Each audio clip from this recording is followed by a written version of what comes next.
you want to be surrounding yourself with people and moving into spaces and absorbing words and images that are filling you with a sense of confidence, that are pouring love into you, that are supporting you, that are supporting your choices and your beliefs as it pertains to your pregnancy experience, and things that are helping for you to not move through your pregnancy journey with a sense of worry and fear and tension and anxiety. Those are emotions that you want to be able to release during that time, because they're going to affect your experience.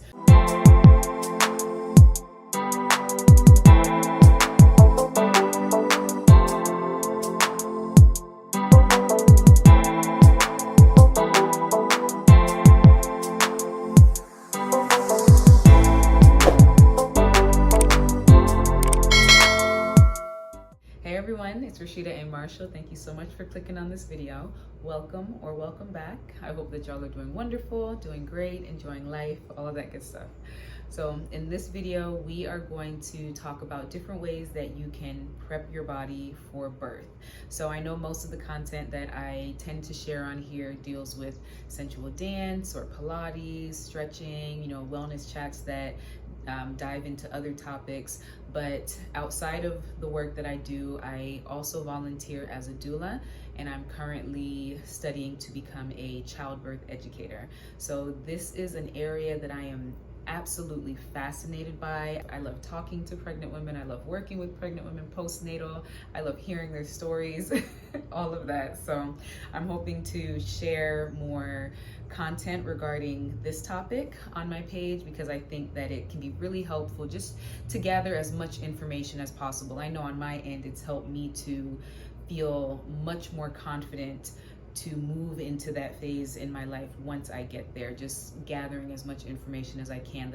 I hope that maybe for someone out there it's the same, that it helps you to feel better as you get closer to that chapter in your life. So again, we are going to talk about different ways that you can prep your body for birth. I think I have 5 or 6 things that I want to go through, and for those out there who are currently mothers and who have gone through this experience and have other suggestions on top of these ones, please by all means share them in the comments. I love to hear different pieces of advice from women who have lived through that, and it's so valuable. So if you have other things to add, please feel free to share those in the comments. So we are going to go right into it. The first thing, let me look at my notes, okay, so I don't ramble and leave anything out. So the first thing that I would say is to start practicing your breathing. So having a good connection to your breath and being able to resort to that can be very helpful, not only during pregnancy, but also when you get into your labor and childbirth experience. So connecting to your breath, number one, it can help for you to always know that you can find a sense of calmness, a sense of serenity. If you're going through a challenging period of time, it can be a way to reset and to tune into yourself and your body, and to kind of quiet all of the chatter that may be going on in your head, and to find yourself in a more balanced state. It can also help with relieving tension in the body, or you can use that as a way to practice releasing tension in the body. So holding on to that can prolong the labor experience once that time comes. It can make it more difficult for a woman to see that progression in her labor. So if you imagine that you're in a space where you are nervous, or you're uncomfortable, or you don't, it's unfamiliar to you, and that tension that we start to feel, that kind of guarded sense, if we hold on to that and then we go into our labor experience and we're in a state of feeling nervous or fear, or feeling like we have to guard ourselves, then that tension that we're holding is going to slow down the natural process of dilation and the release of hormones that are helping that process, and the flow of blood in the body, and the contractions, and so on and so forth. So if you're able to practice your breathing techniques, whatever different exercises that you use, whether it's meditation or visualization or specific breathing exercises, then it'll be something that you have in your toolbox that you can resort to and utilize when the time calls for, being able to release the breath and release tension.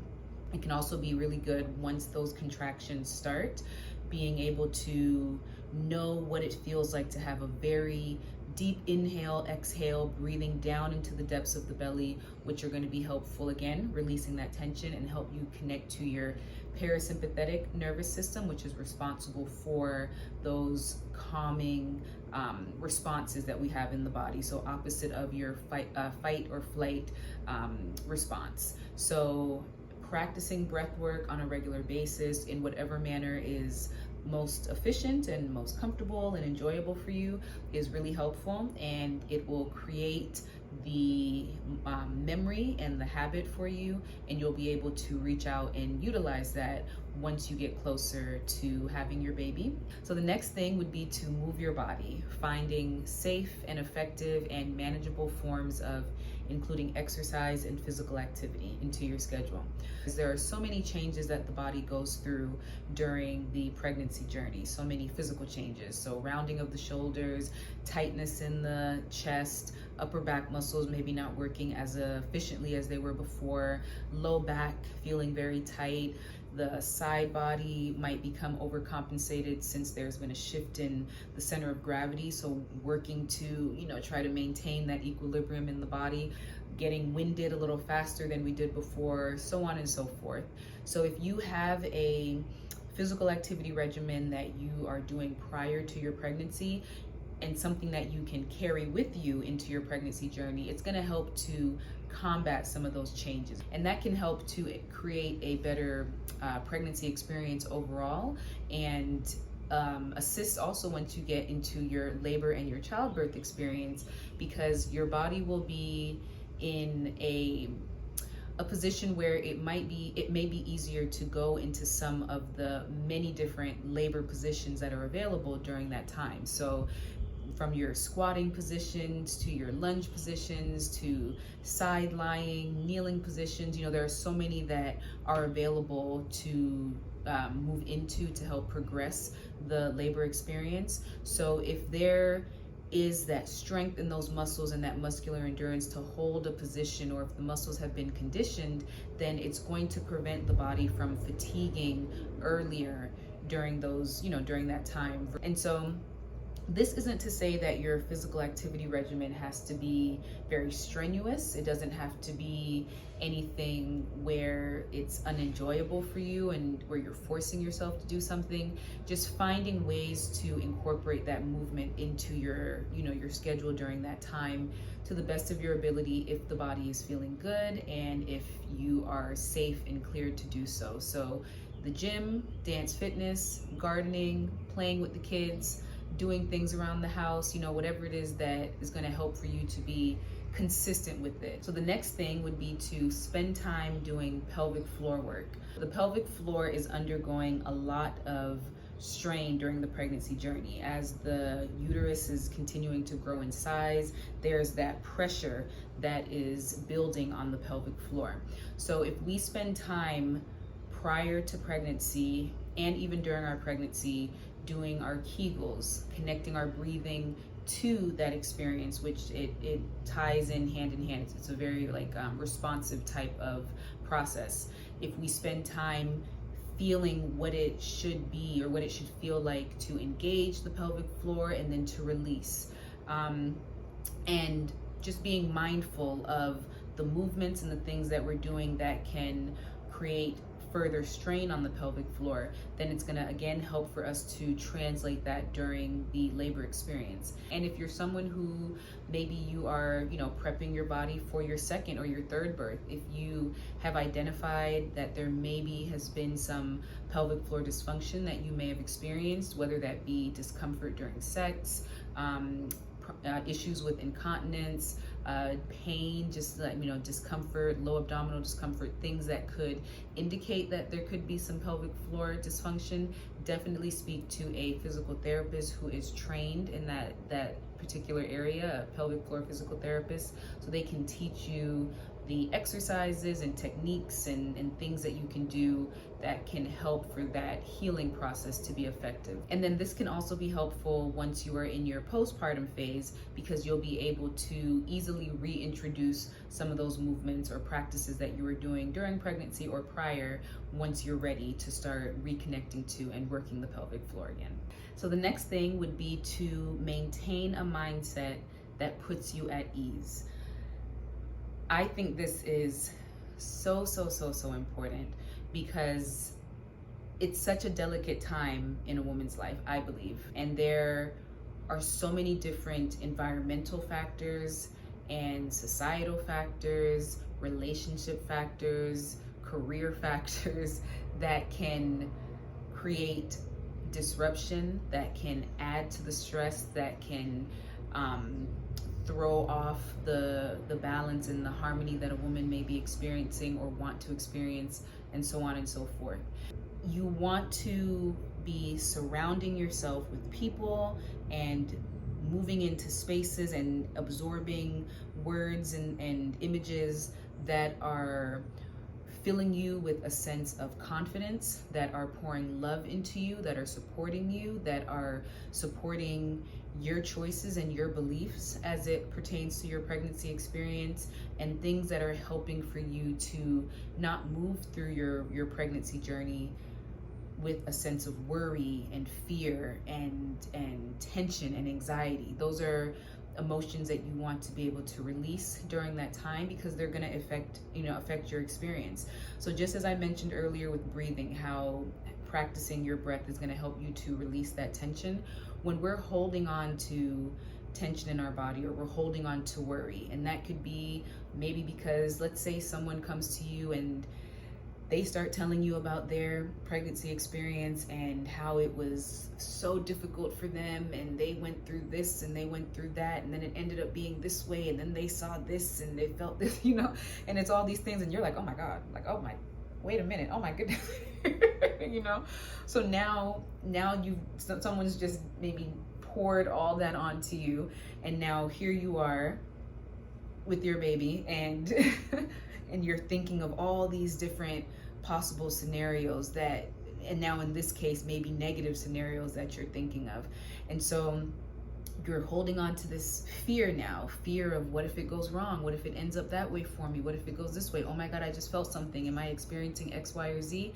And that tension that we're holding on to in our body can lead to us anticipating this pain, or thinking that we're experiencing pain that we're not experiencing, or having a greater sensation of pain that may not be the way we are, processing it in that manner. And so that cycle can keep going, and this can be triggered due to a variety of things. So a big thing that's really important is to be surrounded by people and being in spaces that are going to do the opposite of that for you. So that's taking in positive birth, stories and videos and experiences that are similar to what you want to have for yourself, and seeing women go through this and having a positive experience, that's what you're filling your mindset with. It's being around people, again, who support your choices and who are not adding more stress to your life during this time. It's choosing to partake in activities that are allowing for you to rest your body, allowing for you to be in a positive, mindset, or in spaces that elevate you and lift you up. That's really, really important. And it's going to help for you to connect more to your baby. It's going to allow for you to be in a place where you can enjoy this experience, enjoy what your baby is doing, enjoy what your body is doing. It might be new at times, there may be those feelings of discomfort, but rather than approaching it from a place of, oh my gosh, is everything okay, or what's happening, or I think I'm in pain, or I think something's wrong, it helps to know that you can instead connect to your body from a place of, I know that it's doing what it needs to do to ensure that I'm healthy, to ensure that my baby's healthy. It's moving through this process as it should. Everything's okay. I trust my body. Like, it can shift totally how you view the experience. if we're not hearing things that are causing us to think or feel otherwise. So the next thing would be to fuel your body with nutritious foods. So this is very important as we move into our prenatal journey, and if we're thinking about what we need to do to prepare for that time in our life. The foods that we take in, I've said this in another video, are the foods that we want to be fueling our body in a positive way, providing us with the nutrients and the energy that we need so that we can go throughout our day-to-day activities and we can give our body what it needs to thrive. So of course, during that experience, during your pregnancy experience, it's not just you, but it's also you and baby. So you want to be taking in foods that are going to assist in the development of the baby. Staying hydrated is really, really important as well. And that's especially important as you get into active labor, making sure that you stay hydrated throughout that experience, because it's so easy to find yourself not being able to, or not thinking about at least drinking water or eating anything during that time. So it's really helpful to make that a habit as you're moving through pregnancy. And then during preconception, the foods that you take in can help and be a part of your fertility journey. So that can be something to consider too if you want to have an effective, fertility experience, looking at the diet that you're taking in, and also looking at the diet of your spouse as well. So that could be a whole nother, video, a whole nother topic, but looking at the foods that your spouse is taking in, are they eating in a healthy manner so that when the two of you come together to create this baby, are the nutrients that each individual needs present in order to make that a successful, a successful process. So eating a well-rounded diet, getting your fruits, your veggies, your quality carbs, your healthy protein, limiting your saturated fats, getting your healthy fats, maybe even looking at the Mediterranean diet. That is a diet or a form of eating lifestyle, I guess you could say, that has had a lot of positivity attached to it as it pertains to fertility. So that's another way, something else to look at and consider. And speaking to a dietitian or to your doctor as it pertains to what foods may be recommended for you to ensure that you are taking in what you need for both you and baby. And then also, as it pertains to your cravings are completely normal, and I don't think that there should be any shame or feeling bad about having those cravings during pregnancy. It's your body is speaking to you, and I think it's important to listen. I think it's also important with that to have the cravings, experience them, satisfy the cravings as you need to, but also making sure that we are not overindulging or taking in too much. Let's say, you're constantly craving French fries and ice cream, maybe trying to find other ways to get that salt and sweet, salty sweet, craving, like finding healthier ways to get it and see if it helps. This way you're not constantly taking in foods that may not be as healthy for the body. So thinking about that too, looking at what the cravings are and seeing if there's something else that can satisfy, like the craving for something crunchy or the craving for something really sweet or something salty, seeing how you can approach that by choosing healthier options. So that is one thing I would like to add there. So the last thing would be to rest when your body needs it, allowing your body to lay down when your body says it is tired. I think this is so important because there is so much that your body is doing during this time. It's doing so much to help the growth and development of your growing baby. It's doing so much to ensure that you need, or you can do what is necessary during this time of transformation. And then on top of that, you're expending energy doing the things that you may already be doing, going to work. Maybe this is second, third, fourth baby, so you are taking care of other kids possibly. Maybe it's that you're someone who's active in the community. Maybe your family's moving from one house to another to create more space for baby, and so on and so forth. I think sometimes there can be this narrative that it's normal to be running around and handling all of these responsibilities while carrying a child, or still having to be on it, or still having to, find yourself looking really, really cute when you go out and about. And I think there's so many things that can cause for us to have these expectations of what we have to still get done or what we have to do. And I believe that what's the most important thing is, again, what's going to help for you to be in a more serene place. What is helping for you to connect with your baby? What's helping for you to connect to this experience? What's helping for you to feel good? What's helping for you to have a positive outlook, or the most positive outlook that you're able to create during this time? So I find that to be really important, and something to keep in the back of your mind as you go during this time. Not feeling guilty for resting, not thinking that you have to be superwoman during this time, and being able to explain that to those who are close to you, and hopefully the people in your space and in your circle understand the importance of that as well, and allow for you to rest your body during this chapter in your life. And so, just as we said when we talked about creating a mindset of ease, or practicing your breathing, the same can be said here. Finding ways that help for you to feel more rested and relaxed. Aromatherapy, just taking naps whenever you feel like it's time to take a nap, no matter what time of day it is. Listening to calming music, finding massage techniques, getting massages, which are absolutely amazing during pregnancy. That actually might be another video as well. Whether it's self-massage, whether it's going to someone professionally to get a massage, or maybe discussing massage techniques or practicing massage techniques with your partner, and then explaining to them how that can be helpful for you to feel more calmed and relaxed, and to also help with relieving discomfort in the body. So it's beneficial there too, among other things. So whatever it is that's going to help for you to feel more rested and relaxed, I think is really key to going to those things when the body calls for it. So that is it for our topic on prepping the body for birth.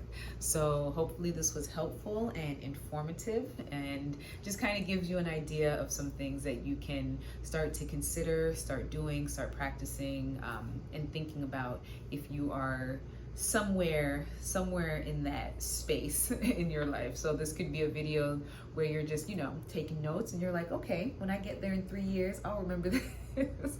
Or maybe you are there, maybe you have just gotten pregnant. If you have, congratulations. And maybe you're just looking for information that you can now start to implement as you move throughout this journey. So I'm very excited to share more birth work information, and videos with you all. And I hope that you found some value in this one. So until then, y'all have a good one. Bye.